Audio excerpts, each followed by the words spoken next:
These freshly minted Marines marching under South Carolina's blazing sun are less likely to end up fighting on some foreign field. They graduate into a world where their commander-in-chief is detailing how the long war in Afghanistan will wind down. Americans have learned that it's harder to end wars than it is to begin them.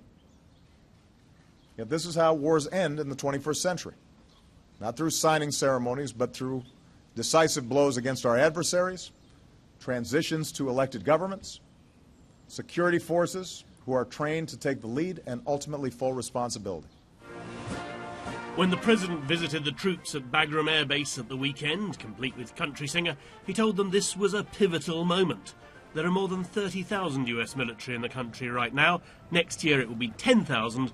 At the end of the following year, hardly any will be left.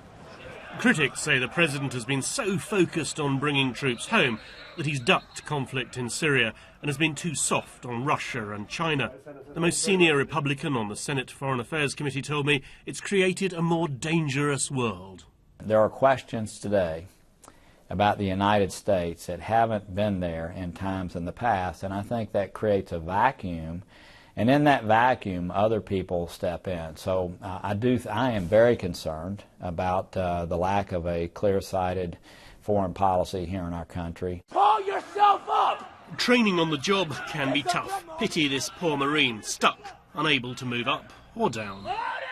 While the president's opponents would say that sometimes he seems frozen by indecision, even some friends would admit that occasionally he stumbles, and that he doesn't use the immense power of his office to dazzle or sweet-talk other world leaders. There is this widespread and growing international perception that the United States has not been as assertive as it should be, that President Obama, for whatever reason, has not been leading with as much energy and vigor as some of his predecessors. I think some of the criticism is unfair, but the White House needs to deal with that criticism, because perception sometimes can become reality. A president proud of bringing the troops home seems stung by criticisms that he looks weak, and he's about to fight back. The White House says this is the right time for him to set out how America can lead the rest of the world without overextending itself. Mark Mardell, BBC News, South Carolina.